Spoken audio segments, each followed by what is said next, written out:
అమ్మాయిలోనే మనకు సాధారణంగా థైరాయిడ్ యొక్క సంబంధించిన సమస్యలు ఎక్కువగా అమ్మాయిల్లోనే కనిపిస్తుంది. అమ్మాయిలంటే స్త్రీలలోనే ఎక్కువగా కనిపిస్తుంది కంపేర్ టు ద జెంట్స్‌తో పోల్చుకుంటే. ఇలా ఉండడానికి ప్రధాన కారణం స్త్రీలు వాళ్ళు నెలసరిలో ఎవ్రీ మంత్‌కి వాళ్ళకి నెలసరి వచ్చిన టైంలో వచ్చే హార్మోనల్ డిస్టర్బెన్స్ ఒకటి ప్రధాన కారణమైతే, రెండవ కారణం వచ్చేసి స్త్రీలు ప్రత్యుత్పత్తి ద్వారా వాళ్ళు పిల్లలను కంటారు. ఈ పిల్లలను కనే టైంలో థైరాయిడ్ హార్మోన్ అనేది చాలా అవసరం. ఎందుకు అంటే థైరాయిడ్ హార్మోన్ అనేది పిండం ఎప్పుడైతే స్త్రీ గర్భం దాలుస్తుందో, గర్భం దాల్చినప్పుడు పిండం అనేది థైరాయిడ్ తనకు తాను ప్రొడ్యూస్ చేసుకోలేదు. థైరాయిడ్ ప్రొడ్యూస్ చేసుకోలేకపోవడం వల్ల పిండం అనేది ఎదుగుదల కోసము థైరాయిడ్ హార్మోన్ తల్లి మీద ఆధారపడుతుంది. ఈ థైరాయిడ్ హార్మోన్ అనేది పిండం ఎదుగుదలలో ఎస్పెషల్లీ బ్రెయిన్ ఎదుగుదలకు చాలా అవసరం. బ్రెయిన్ ఎదుగుదలలో థైరాయిడ్ యొక్క హార్మోన్ను ఇంపార్టెన్స్ చాలా ఉంటుంది. ఒకవేళ థైరాయిడ్ హార్మోన్ తక్కువగా ఉన్నట్టయితే పిండం బ్రెయిన్ ఎదుగుదల తక్కువగా ఉంటుంది. అది కాస్త బుద్ధిమాంద్యానికి దారి తీస్తుంది. ఇంకా సివియర్ లోపం ఉన్నట్టయితే అబార్షన్స్ అయ్యే అవకాశం ఉంటుంది. సో థైరాయిడ్ హార్మోన్ అనేది చాలా అవసరం. సో ఈ అవసరమైన థైరాయిడ్ హార్మోన్ అనేది పిండం తనకు తాను తయారు చేసుకోకపోవడం వల్ల తల్లి మీద ఆధారపడుతుంది. తల్లి మీద ఆధారపడడం వల్ల తల్లిలో ఉండే థైరాయిడ్ గ్రంథి తల్లికి సంబంధించిన థైరాయిడ్ హార్మోన్తో పాటు ఎదుగుతున్న పిండానికి కూడా సరిపడే థైరాయిడ్ హార్మోన్ని ప్రొడ్యూస్ చేయాల్సి వస్తుంది. సో అందువల్ల సాధారణంగా గర్భం దాల్చిన స్త్రీలలో థైరాయిడ్ గ్రంథి అనేది నార్మల్ కంటే సైజ్ అనేది రెండింతలు అయ్యే అవకాశం ఉంటుంది. ఇది కామన్గా అందరిలో ఉంటుంది. ఎవరైతే స్త్రీలు థైరాయిడ్కి సంబంధించిన ఇబ్బందితో ఉండి థైరాయిడ్ హార్మోన్ సప్లిమెంట్ తీసుకుంటున్నారో ఈ స్త్రీలు గర్భం దాల్చినప్పుడు సంబంధిత వైద్యులు థైరాయిడ్ హార్మోన్ యొక్క సప్లిమెంట్ డోసుని జనరల్గా 1.5 నుంచి 2 టైమ్స్ పెంచుతారు.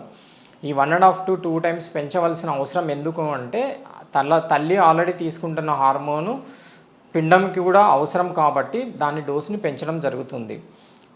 అందువల్ల థైరాయిడ్ సమస్యలు ఉన్న స్త్రీలు ఎప్పుడైతే గర్భధారణకు ప్లాన్ చేస్తున్నా, గర్భం దాల్చిన తర్వాత కానీ సంబంధిత ఎండోక్రైనాలజీ కానీ ఫిజిషియన్ డాక్టర్ కానీ కలిసి డోస్ అడ్జస్ట్మెంట్ చేసుకోవాల్సిన అవసరం ఎంతైనా ఉంది.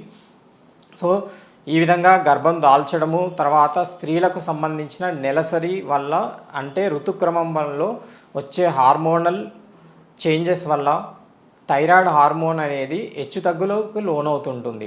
అలాగే స్త్రీలు తీసుకునే ఫుడ్ క్వాంటిటీ కూడా తక్కువగా ఉండడం, ఆ తీసుకునే ఫుడ్ క్వాంటిటీలో అయోడిన్ యొక్క క్వాంటిటీ తక్కువగా ఉండడము వల్ల కూడా ఈ అయోడిన్ లోపం వల్ల థైరాయిడ్ యొక్క సమస్యలు స్త్రీలలో ఎక్కువగా కనిపించే ఆస్కారం ఉంది.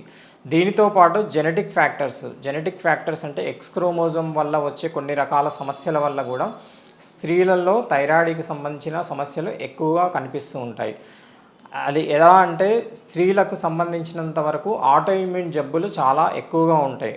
ఆటోఇమ్యూన్ జబ్బులు అనగా బాడీలో వచ్చే రక్తంలో వచ్చే మార్పుల వచ్చే జబ్బులను ఆటోఇమ్యూన్ జబ్బులు అంటారు. ఈ ఆటోఇమ్యూన్ జబ్బులు జనరల్గా పురుషులతో పోల్చుకుంటే స్త్రీలలోనే ఎక్కువగా ఉంటాయి. ఈ స్త్రీలలో ఎక్కువగా రావడానికి జెనెటిక్ కారణాలు, ఎక్స్ క్రోమోజోమ్ యొక్క ఫ్యాక్టర్స్, రకరకాల హార్మోనల్ చేంజెస్ వల్ల ఆటోఇమ్యూన్ జబ్బులు అనేవి స్త్రీలలో ఎక్కువగా కనిపిస్తుంటాయి. అలాగే ఈ ఆటోఇమ్యూన్ జబ్బు థైరాయిడ్ని కూడా అఫెక్ట్ అయ్యే అవకాశం ఉంది. థైరాయిడ్ని అఫెక్ట్ అయ్యే ఆటోఇమ్యూన్ జబ్బు వచ్చేసి హషిమోటో థైరాయిడైటిస్ అంటారు. ఇది సాధారణంగా స్త్రీలలో థైరాయిడ్కి సంబంధించిన హైపోథైరాయిడిజం జబ్బుకి ప్రధాన కారణం. ఈ ఆటోఇమ్యూన్ జబ్బు హషిమోటో థైరాయిడైటిస్ రక్తంలో చేంజెస్ వల్ల వచ్చే జబ్బు. రక్తంలో కొన్ని రకాల ఆటో యాంటీబాడీస్ ప్రొడ్యూస్ అయ్యి ఈ ఆటో యాంటీబాడీస్ వచ్చేసి స్త్రీ శరీరంలోని థైరాయిడ్ గ్రంథిని డ్యామేజ్ చేయడం వల్ల వాళ్ళు సరిపోయే సమతుల ఆహారం తీసుకున్నా కూడా, అయోడిన్ సరిపోయేంత క్వాంటిటీ తీసుకున్నా కూడా శరీరంలో థైరాయిడ్ ఉత్పత్తి అయ్యే అవకాశం తక్కువగా ఉంటుంది. ఎందుకంటే ఫంక్షనల్ థైరాయిడ్ గ్లాండ్ అనేది డ్యామేజ్ అయిపోతుంది. ఫంక్షనల్ థైరాయిడ్ గ్లాండ్ డ్యామేజ్ అవ్వడానికి ప్రధాన కారణం ఈ ఆటో యాంటీబాడీస్. ఈ ఆటో యాంటీబాడీస్ ఆటోఇమ్యూన్ జబ్బులలో ఒక ప్రధాన కారణం. దాన్నే మనం హషిమోటో థైరాయిడైటిస్ అంటారు. దీనివల్ల స్త్రీలలో పురుషులతో పోల్చుకుంటే ఎక్కువగా థైరాయిడ్కి సంబంధించిన సమస్యలు వచ్చే అవకాశం ఉంది.